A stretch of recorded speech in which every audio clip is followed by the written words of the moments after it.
Bonjour à tous, donc on va continuer avec les fonctions à deux variables et on va parler des dérivées partielles de second degré. C'est-à-dire que là, on va dériver deux fois. Malheureusement, donc on va dériver en fonction de x et de y, je vais vous expliquer. Donc dans un premier temps, je vais commencer avec la dérivée première, mais en fonction de x.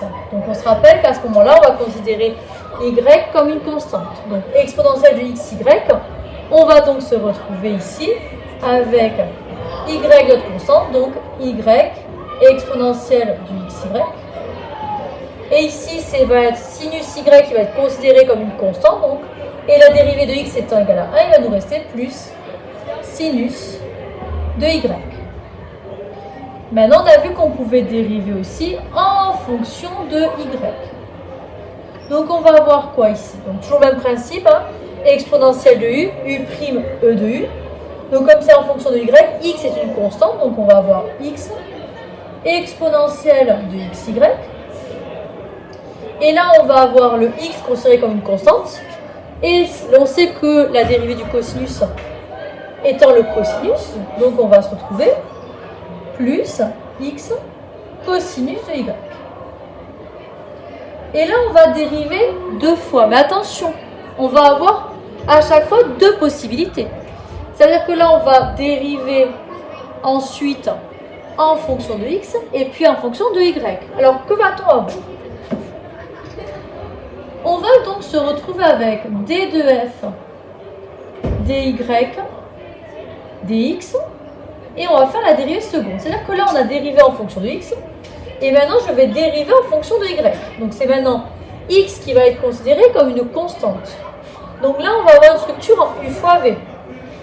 Donc, dans un premier temps, je vais avoir exponentielle de xy, plus, donc pareil, là, on considère que c'est en fonction de y, xy exponentielle du xy.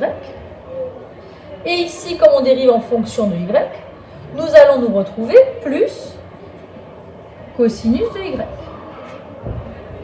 Mais ici, avec df sur dx, nous pouvons dériver de nouveau par x. Donc, on va avoir d de f, donc dx, dx. Donc là, ça veut dire qu'on reconsidère x comme notre variable. Donc là, ça va rester une constante. Et ici, on va avoir y au carré exponentielle du xy. Et là, on va avoir du plus 0. On va utiliser la dérivée première df dy. Et qu'est-ce que je peux faire?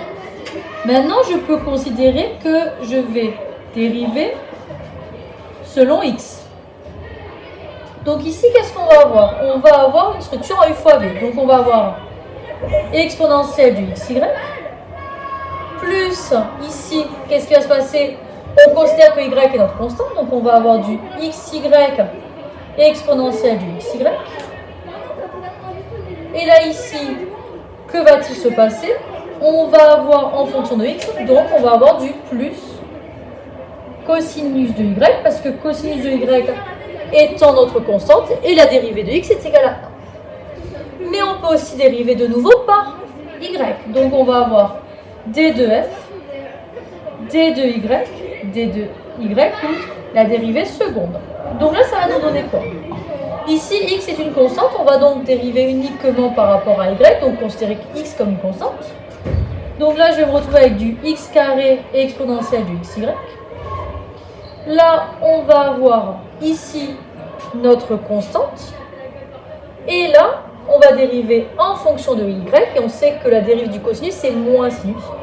Donc, on va avoir moins x sinus de y. Donc, à chaque fois, on va avoir 4 dérivées partielles secondes. Mais qu'est-ce qu'on constate? On constate ici que vous fassiez la dérivée seconde de f dx dy ou d de f dy dx, le théorème de Schwartz va nous affirmer qu'on obtiendra toujours le même résultat. Bonne journée à tous!